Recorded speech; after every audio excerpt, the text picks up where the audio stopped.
Hello students, today I am going to start the part 3 of your fourth chapter, that is atomic structure, and today we are going to discuss about why do atoms combine to form molecules. Okay, now atoms combine to form molecules in order to attain chemical stability. Why? Because they have incomplete valence shell, that is the outermost cell. Okay, so how will the elements attain chemical stability? By attaining a stable electronic configuration of the nearest gas. Okay, if it is hydrogen or helium, it will be duplet because they cannot have more than 2 electrons in the outermost cell, and if it is other elements other than hydrogen and helium, it will be octet. Now, how do they attain octet or duplet? By either gaining or losing electrons. Gain or loss of electrons. We can also call it as transfer of electrons or sharing electrons. Now let's see with the help of an example. Now suppose if we take the metals, usually they have 1, 2 or 3 valence electron. So when an atom loses or gains electron, it develops either a positive or a negative charge. Suppose an atom loses an electron, in that case it will become positively charged, and if an atom gains electron, it will be negatively charged. Okay, because the balance of positive and negative charges becomes equal, and in that case ions are formed. So what are ions?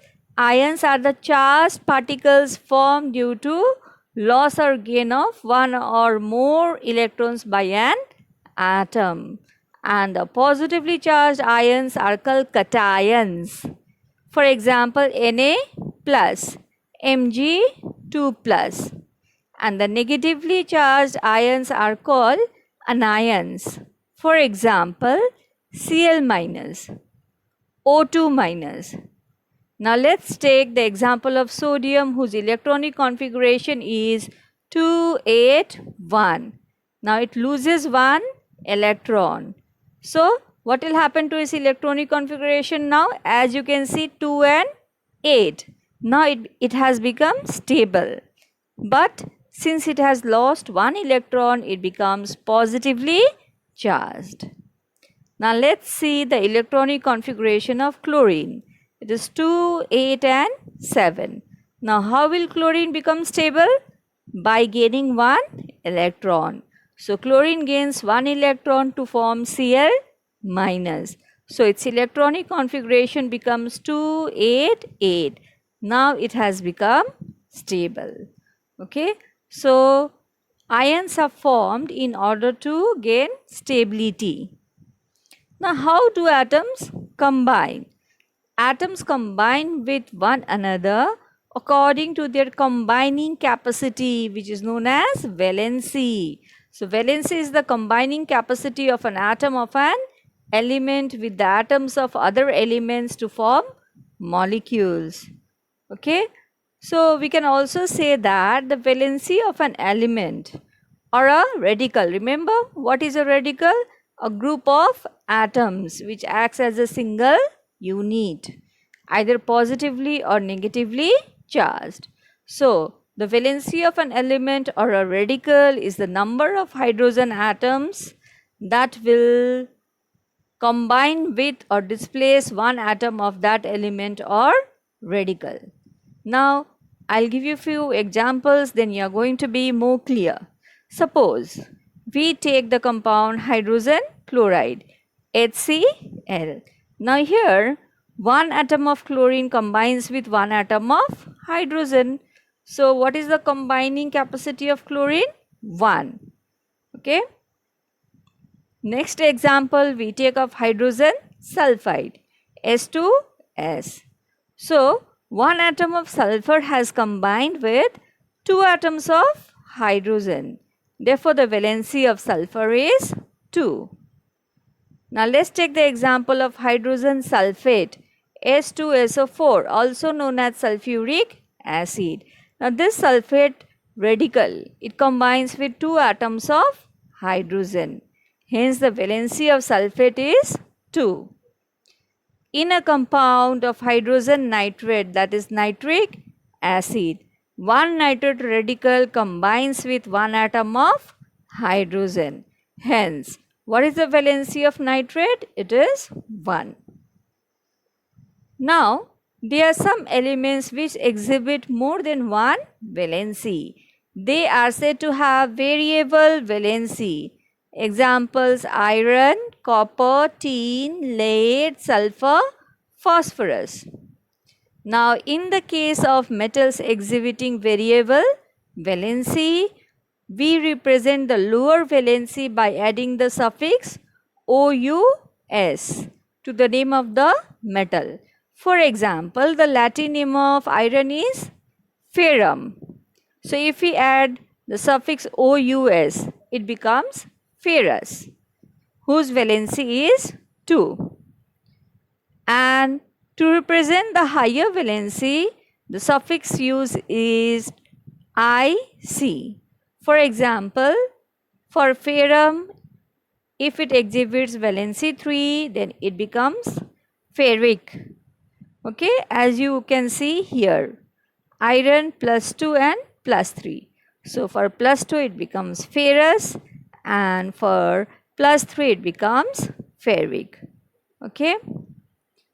Now, in the modern method nowadays, the variable valency of the element is represented by Roman numbers. Thus, ferrous iron is represented as Fe2, okay, Roman 2, and ferric iron as Fe Roman 3. So, what is the advantage of the modern convention? Neither the name of the element nor its symbol changes. Okay. Now, in the case of a non-metallic atom, the number of the other types of atoms attached to it determines its valency. Now, phosphorus, okay, it forms two compounds, phosphorus trichloride PCl3, phosphorus pentachloride PCl5. So, what are the valencies of phosphorus? They are 3 and 5. Why? Because here in phosphorus trichloride, one atom of phosphorus has combined with 3 atoms of chlorine. In PCl5, one atom of phosphorus has combined with 5 atoms of chlorine. Now here you can see the variable valencies of iron. Ferrous, iron 2, whose valency is 2. Ferric, iron 3, whose valency is 3. Copper, cuprous, or copper 1, whose valency is 1. Cupric, copper 2, whose valency is 2. So what is a radical? Again we are repeating, it is an atom of an element or a group of atoms of different elements which behaves as a single unit with a positive or a negative charge. If the radicals are positively charged, they are called as basic radicals. Example, Na plus, NH4 plus.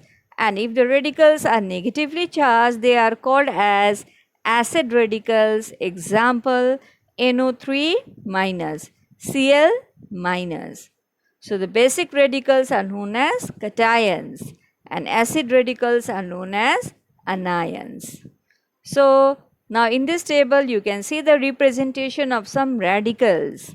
Okay, for ammonium the formula is NH4 plus, valency 1, not necessary to write.